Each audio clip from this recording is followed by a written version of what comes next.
Greeting and salutations. I am Lloyd, a producer at LCD Productions, and I have come to share this new series of visual audiobooks with you, the listener, the supporter, the viewer.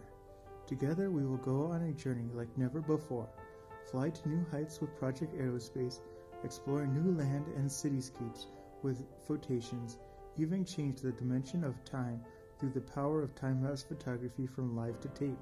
We'll even travel beyond the mind's eye into worlds captured and generated through animation from Thumbs United daily animation series. As we together go on these journeys filled with photography and theater of the mind, I hope you remember the core belief that we hold, that anyone can become the master of art, meaning that it is not some born skill what makes someone good at being creative. It is the desire to practice and spend time being creative that creates the master. I hope that these films, photography, and stories inspire you to set some time aside and practice some creativity. I believe if we all spend more time creating and being constructive, the world would be a better place, a more friendlier and fulfilling place. Thank you for coming. Let's begin this journey.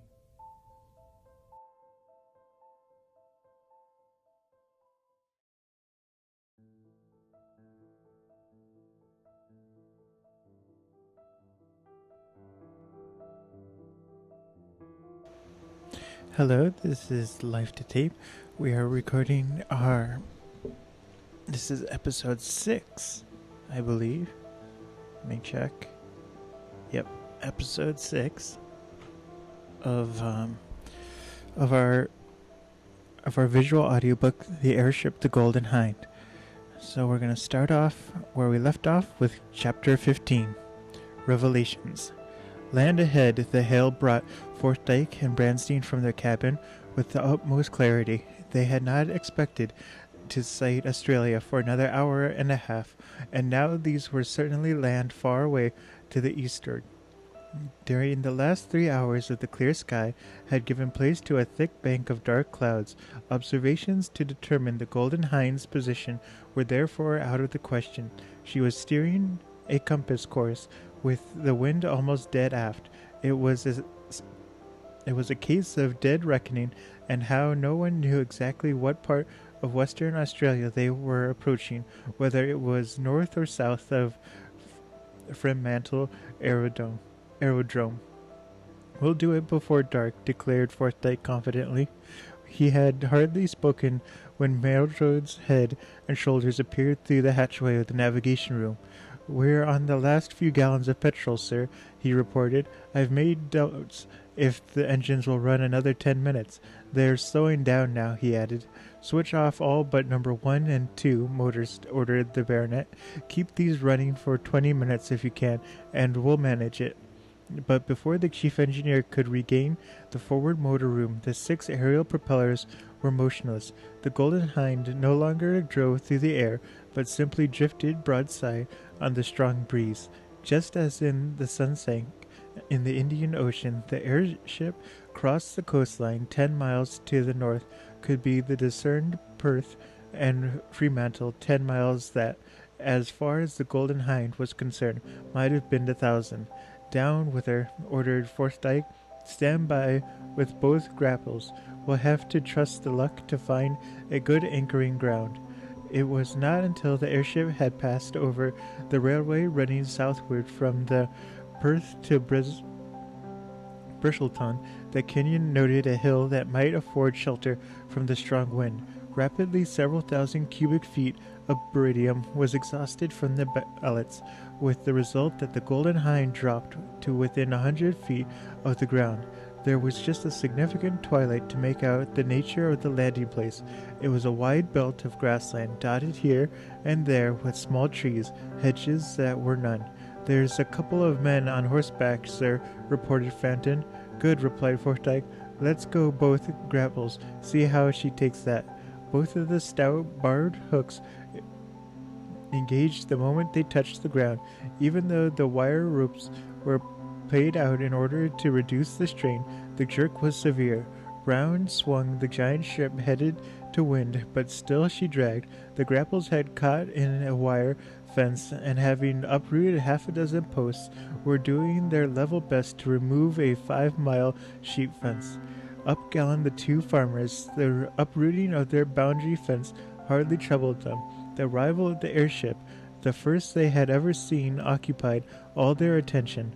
"Make fast for us, please," hailed Forsyth, having ordered another rope to be lowered. "Righto," was the reply. "We'll fix you up." Dismounting and tethering their somewhat restive horses, the two Australians took the end of the third wire rope to the trunk of a large tree, the only one for miles, as it was so happened. Fortunately, they knew how to make a rope fast, an accomplishment that few people other than seamen possessed. "Where are we?" asked the baronet. "In Minto County, 10 miles from Kelmscott," was the reply. "Any petrol to be had whereabouts?" "Sure," was the unexpected answer. "How much do you want?" 100 gallons, enough to take us to Fremantle," replied Forsyth rather dubiously. 200 if you want it," offered the good Samaritan. "I'll run it along in less than an hour."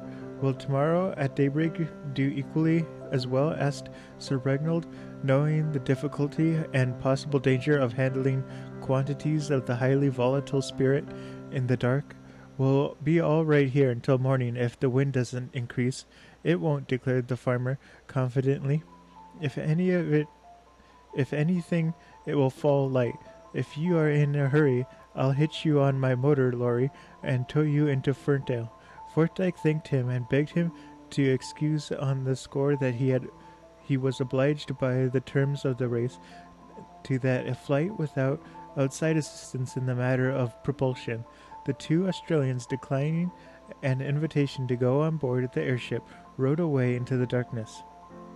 As the farmers had predicted, the wind fell away to a dead calm, so the airship was able to rest upon the ground, but ready should the breeze spring up to ascend 100 feet, and there ride it out until the promised petrol was forthcoming. "Now for our first dinner on and over Australian soil," exclaimed Forsyth. "By Jove, I'm hungry. What's going?" He scanned the menu card. The cook on the airship were good men at their work, and dinner, wherever the circumstances permitted, was rather a formal affair. "Hello!" exclaimed Peter. Covers laid for, eh?" "Yes," replied the baronet. "I'm expecting a guest. Ah, here he is. Let me introduce you to my friend, Mr. Trefus." Kenyon and Bernstein could hardly conceal their astonishment, for standing just inside the doorway, immaculately dressed in a well-cut clothes, that the man they had hitherto known as Otto Fressing, the fellow who had attempted to shoot Forsyth at Alexandria.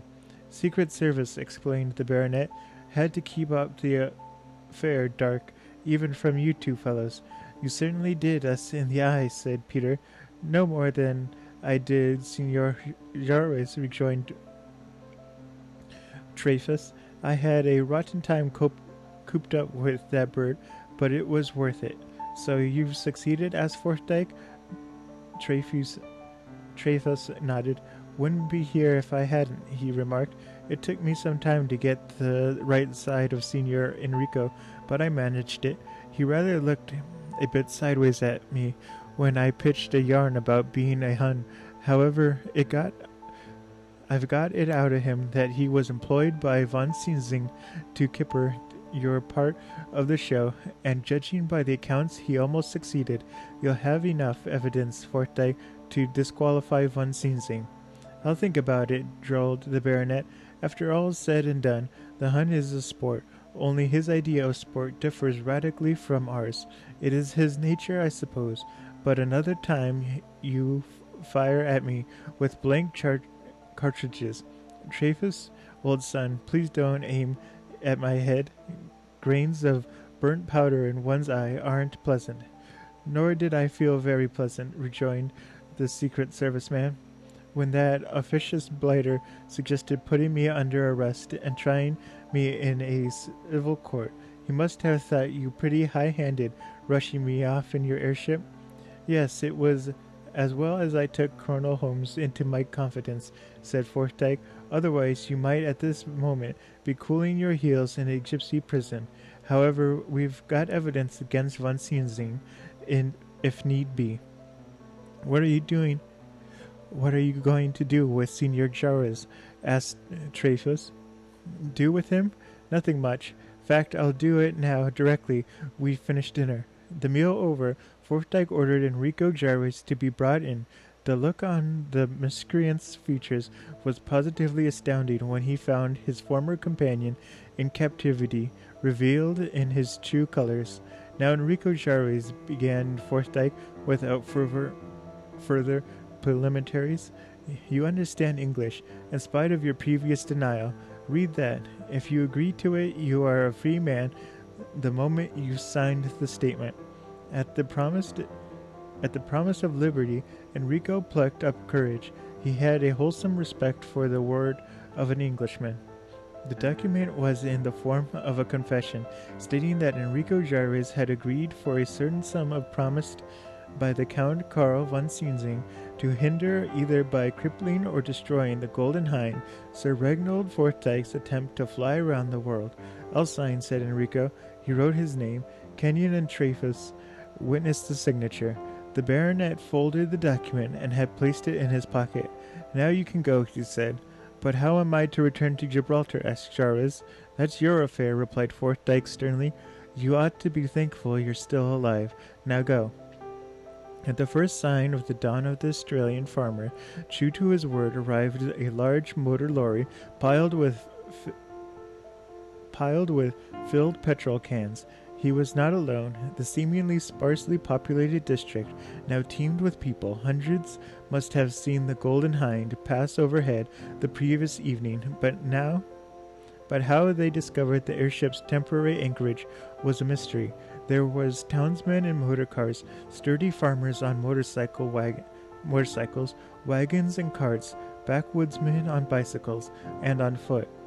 Even the sundower class were represented.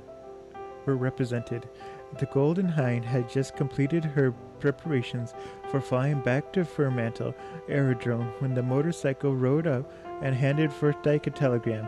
It was fortunate we didn't make Fremantle last night, observed the baronet, handing the message to Kenyon and Bransdene.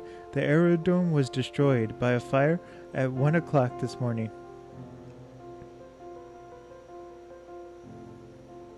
While the Golden Hind was struggling toward the shores of the Western Australia.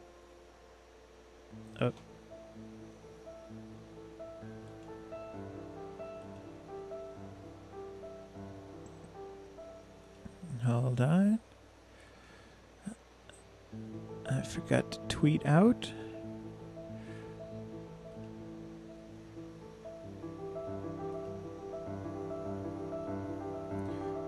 It will just take me a second.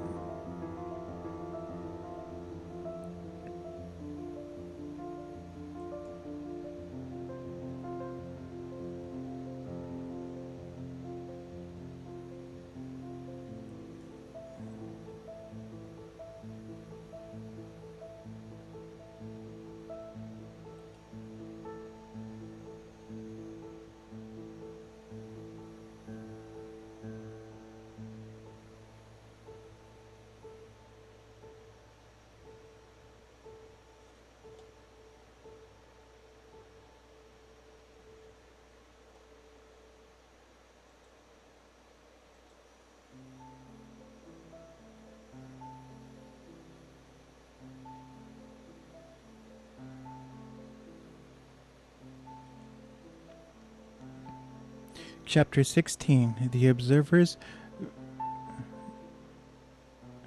Chapter 16. The Observation Basket. While the Golden Hind was struggling toward the shores of Western Australia, Count Karl von Sienzing in Z-64 was flying almost due south from Semarang in the island of Java.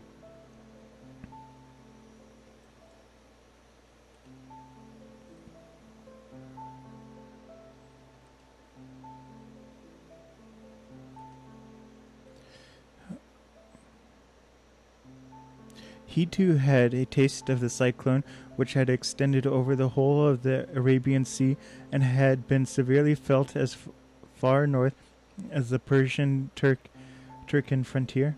Practically helpless in the grip of the ferocious blast, Z-64 had been driven far off her course, passing high over the mountainous district of Tibet.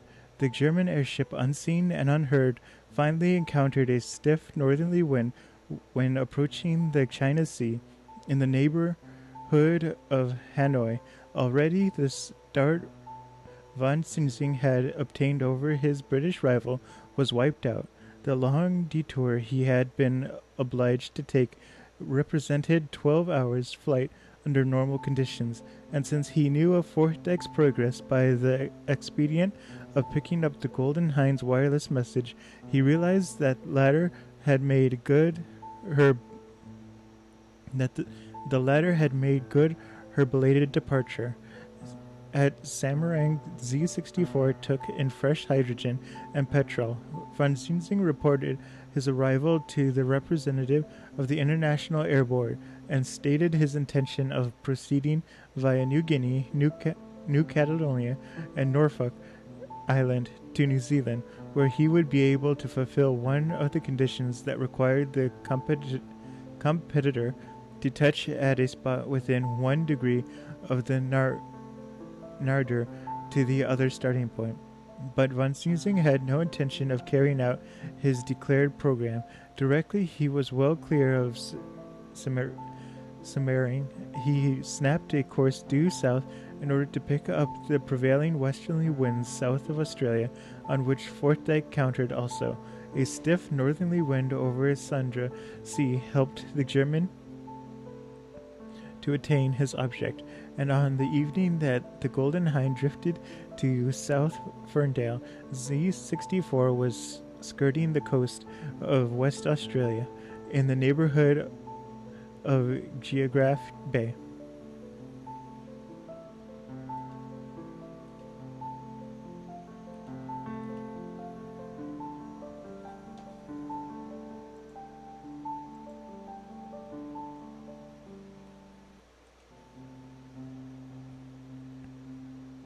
Von Sinzing was in a bad state of mind. He knew by means of a coded message from Barcelona that one of his agents had made an attempt to delay the Golden Hind's departure. What had actually taken place he knew not. All he knew was the galling fact that the attempt had been unsuccessful, and by this time his rival was practically level with him. "Hans," he exclaimed, calling one of his subordinates, formerly an lieutenant in the German flying service, and before that a Mercelante marine officer. Hans Luder clicked his heels and stood to attention. "You know Fremantle?" inquired the Count briskly. "Fairly well, Mynheer," was the reply. "I've called on 3, perhaps a dozen times in cargo boats. The last time was in January of 1914. There was, of course, no aerodrome there then." "Assuredly no, sir. According to my information, it is one of the right bank of the Swan River and a couple of kilometers to the east of the town. It ought to be easily found." Hans Luder agreed to locate it. Hans Luder agreed that to locate it ought to be a simple matter. "Then we'll do so, little Hans," exclaimed the Count grimly. We might even make the Englishman Fordyce a little present, anonymously, of course. The ex-Uter lieutenant grinned. "You wish me to take the Albatross for an airing, then?" he said. "Ach, no," replied von Sinzing. "If our Albatross were invisible and noiseless, it would be different. We'll use the observation basket overhaul the mechanism carefully, because you little Hans are going to use it." Hans Luder saluted and went forward. He was not at all keen on being told off for observation work, but his innate sense of discipline made him accept the duty without outward signs of resentment. Somehow he didn't relish the idea of being lowered from the Zeppelin and allowed to dangle at the end of 2 or 3,000 feet of fine wire. Shortly before midnight, the lookout on Z-64 picked up.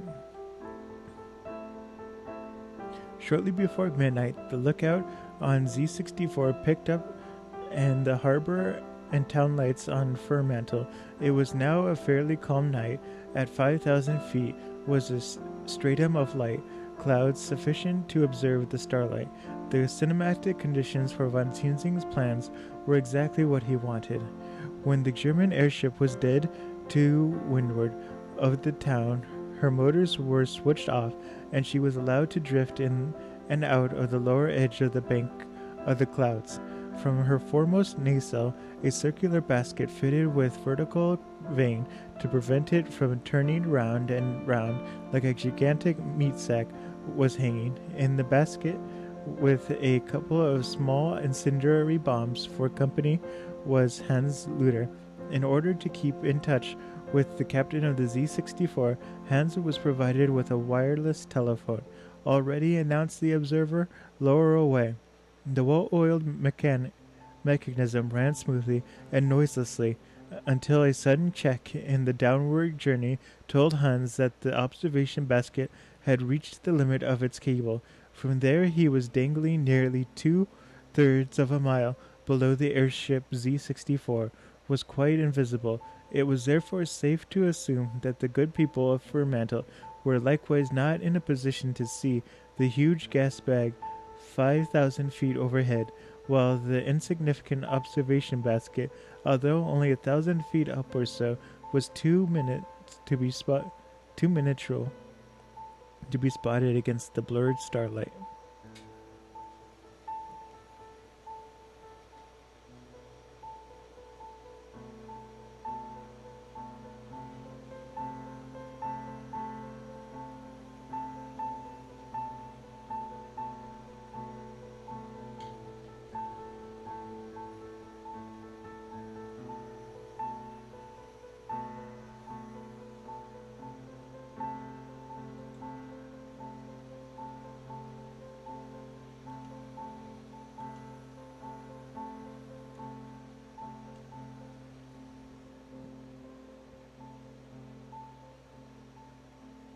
On the other hand, Hans Luder could command a fairly comprehensive view of the town beneath him.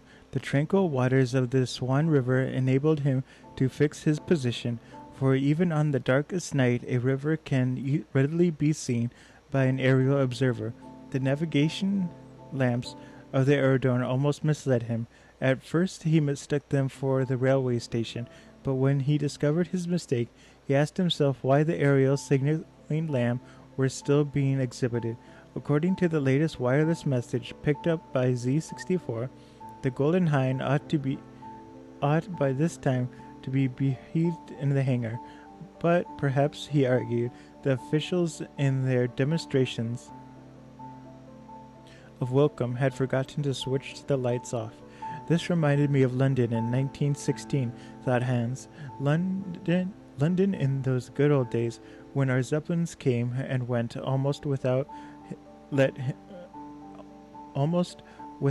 or hindrance. Now, my beauty, you and I must part. He raised the bomb and poised it on the edge of the basket.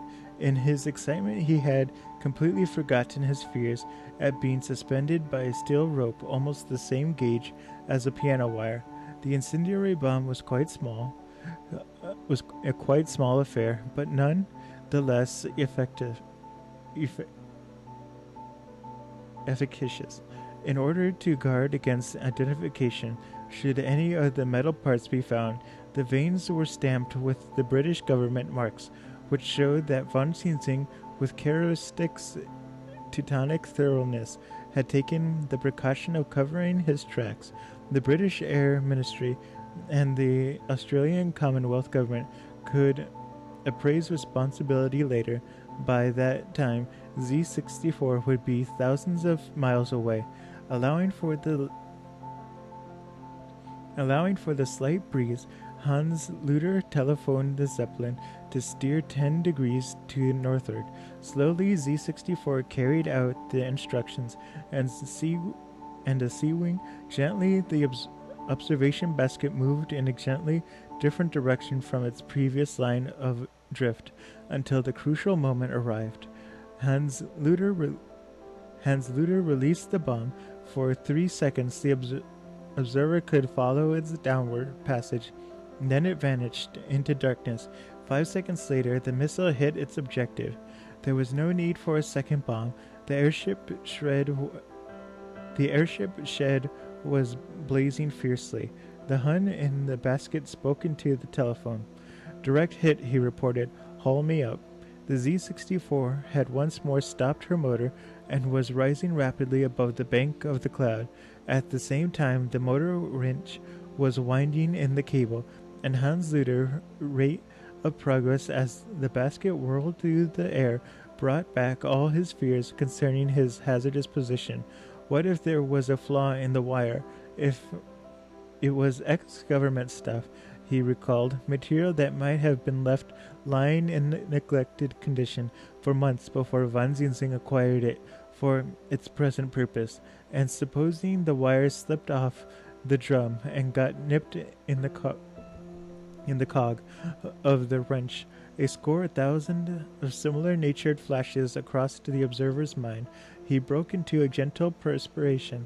He trembled violently as a mental vision of himself hurtling through space gripped him in all its hideousness.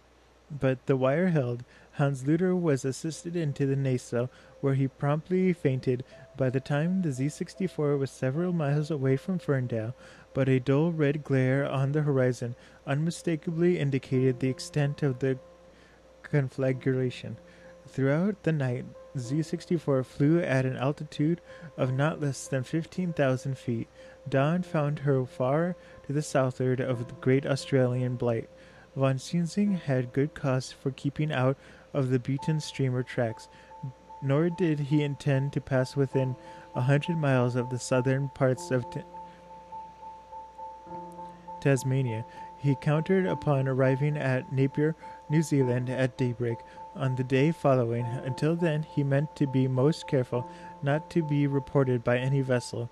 The commander of Z-64 had just sat down to breakfast when one of the crew entered his cabin. "Pardon, Herr Officer," said the man apologetically, "but the observation basket is missing." "What do you mean?" demanded von Zinsing. "We secured it after Herr Luters had finished with it." "Here, Captain," explained the man. "I myself saw the 4 bottle screws were turned up slightly." Gaspar Grouse, who had been told to remove the remaining petrol bomb, came and reported that the basket was no longer there. The metal clips were still attached to the bottle screws. It would appear that these were worn from the basket itself. Count Karl von Zinsing. Hold on.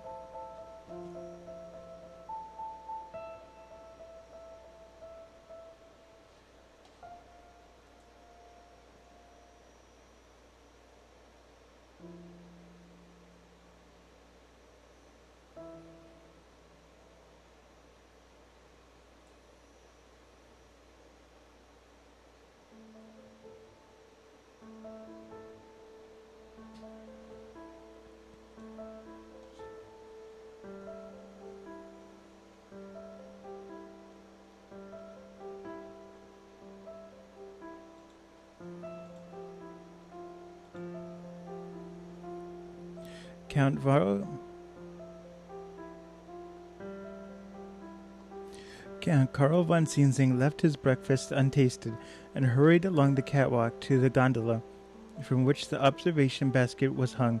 His informant's news was only too true. Unaccountably, the basket had been wrenched from its securing apparatus. "It is one little consequence," he declared.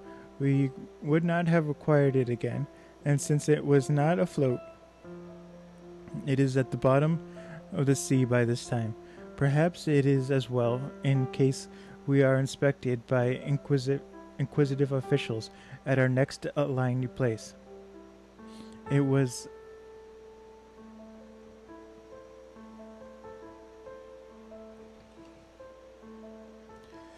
It was of little consequence. It was an unlucky day for Z64. About noon, two of her motors developed trouble simultaneously. 3 hours elapsed before the sweating machines were able to get past their reluctant engines in running order again. During that period, the Zeppelin had perforce to slow down considerably. Consequently, it was half an hour after sunrise when Z64 sighted the Three Kings Islands to the northeast of Cape Maria van Diemen. Here she altered course so as ostentatiously to appear as if she had been flying straight from New Caledonia and skirting the west coast of New Zealand, headed for Napier, where by the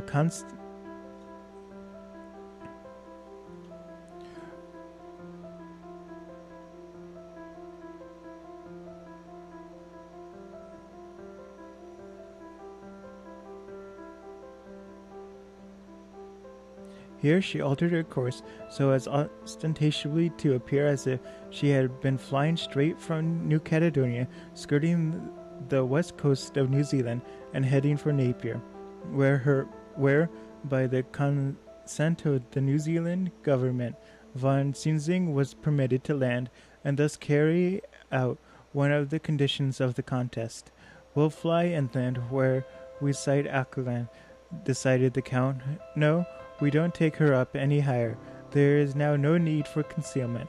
Let these New Zealanders see and comment upon the fact that their island are not beyond reach of the good German airship." And so, flaunting her prowess in the rapidly growing daylight, Z64 approached the town of Auckland.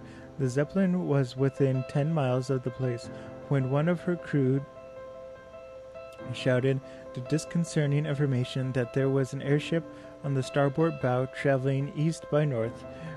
Rapping out of a furious oath, von Zinzing snatched up a pair of binoculars.